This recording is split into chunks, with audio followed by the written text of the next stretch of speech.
13 national assembly کے حلقوں کے اوپر اور 26 صوبائی اسمبلی کی سیٹوں کے اوپر میں نے رد و بدل کروایا۔ ROs کے سامنے ان کو میں نے اپنے انڈر کروا کے تو اپنے سامنے موریں لگاتے ہوئے دیکھا۔ انہوں نے کہا کہ میرا یہ جو ضمیر ہے وہ مطمئن نہیں تھا، میں اس لیے یہ ساری باتیں آپ کو بتانا چاہتا ہوں۔ پھر انہوں نے بتایا کہ جو راول پنڈی اور اس کے گرد و نواح یعنی کہ ٹیکسلا اور گجر خان اور دیگر جو سیٹیں جو آتی ہیں ان کے انڈر میں، جو ان کے کنٹرول میں ہوتی ہیں، جو ایک ڈویژن کو کنٹرول کرتے ہیں، وہ 13 MNAs کی سیٹیں تھیں۔ انہوں نے کہا کہ جو ایک آزاد امیدوار تھا وہ 70,000 کی لیڈ سے جیت رہا تھا، اس کی جیتی ہوئی پوزیشن کو ہم نے ہاری ہوئی پوزیشن میں بدلا اور ہم نے موریں اور ٹھپے لگائے اور جو ہارے ہوئے کینڈیڈیٹ تھے ان کو جتوایا۔ ان میں انہوں نے نام لیا کہ ایک راجہ پرویز اشرف صاحب کا بھی نام موجود ہے جو کہ گجر خان کی سیٹ انہوں نے جیتی۔ پھر ناظرین انہوں نے کہا کہ میں اس ساری باتوں کی ذمہ داری خود لیتا ہوں اور میں خود ذمہ دار ہوں، میرے اوپر جو برڈن تھا، بوجھ تھا، وہ میں نے شیئر کرنا تھا۔ میرے ساتھ جو چیف الیکشن کمشنر ہیں وہ رابطے میں تھے، ان کے کہنے کے اوپر میں نے کیا۔ ظاہری سی بات ہے انہوں نے یہ ساری باتیں رکھیں، اور پھر انہوں نے یہ بھی کہا کہ میرے ساتھ جسٹس قاضی فائز عیسیٰ جو تھے، اب انہوں نے کوئی ثبوت نہیں دکھایا، لیکن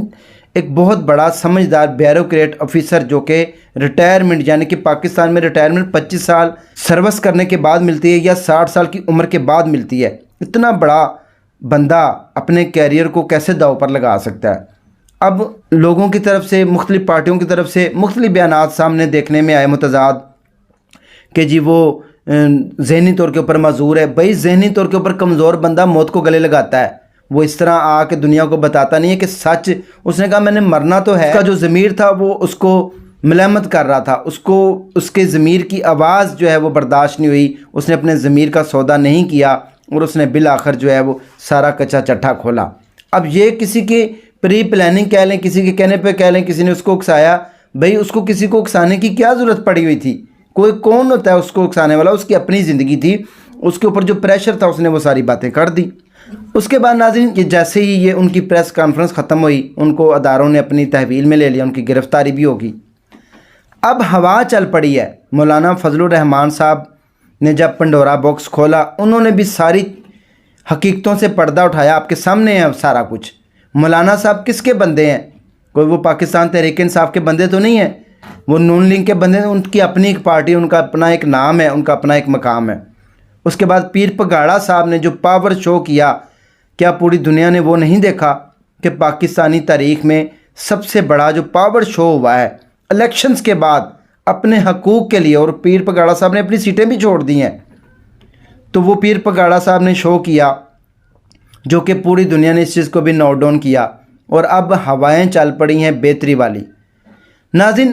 کمشنر صاحب کا کہنا یہ بھی تھا کہ اگر فارم 45 سارے ایکچول عوام کو دکھا دیے یا ان کی اچھے طریقے سے کاؤنٹنگ کر لی جائے